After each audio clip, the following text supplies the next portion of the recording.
ক্রিকেটের মাঠে খেলোয়াড়দের প্রতিটি পদক্ষেপ, বলের গতি, ব্যাটের সংযোগ নির্ভুলভাবে বোঝার জন্য বিভিন্ন প্রযুক্তি ব্যবহার করা হয়। এর মধ্যে অন্যতম হল স্নিকোমিটার। এটি ক্রিকেটের এমন একটি গুরুত্বপূর্ণ প্রযুক্তি যা ব্যাট বলের সংযোগ নির্ধারণে গুরুত্বপূর্ণ ভূমিকা পালন করে। এটি একটি বিশেষ অডিও ভিত্তিক ডিভাইস যা ব্যাট বলের সংযোগের সময় যে শব্দ সৃষ্টি হয় তা শনাক্ত করে।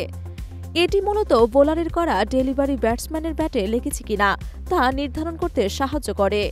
যখন ফিল্ড আম্পায়ার কোনো আউট নিয়ে সন্দেহ থাকেন, তখন তৃতীয় আম্পায়ার স্কিনোমিটার ব্যবহার করে নিশ্চিত সিদ্ধান্ত নেন। স্নিকোমিটার মূলত ম্যাচ সম্প্রচারের সময় ব্যবহৃত হয়। এটি স্থাপন করা হয় মাঠের চারপাশে ক্যামেরা এবং মাইক্রোফোনের মাধ্যমে। স্ট্যাম্পের সঙ্গে সংযুক্ত বিশেষ মাইক্রোফোন থাকে যা ব্যাট ও বলের সংযোগের শব্দ শনাক্ত করে।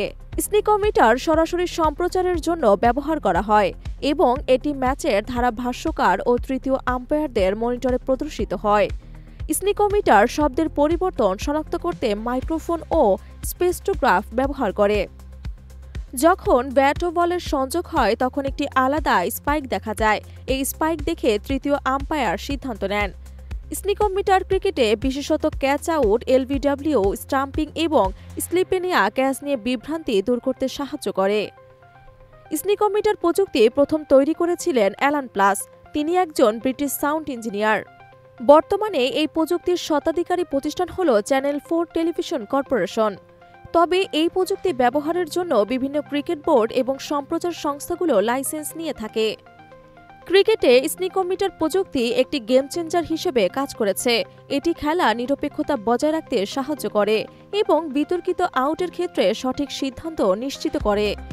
স্নিকোমিটার প্রযুক্তির কারণে ক্রিকেট এখন আরও বেশি ন্যায্য ও প্রতিযোগিতামূলক হয়ে উঠেছে। বর্তমানে আল্ট্রা এজ প্রযুক্তি স্নিকোমিটারের একটি উন্নত সংস্করণ হিসেবে ব্যবহৃত হচ্ছে। আল্ট্রা এজ প্রযুক্তি আরও বেশি নির্ভুল এবং দ্রুত কাজ করতে সক্ষম। তবে স্নিকোমিটার এখনও অনেক সম্প্রচারে ব্যবহৃত হয়।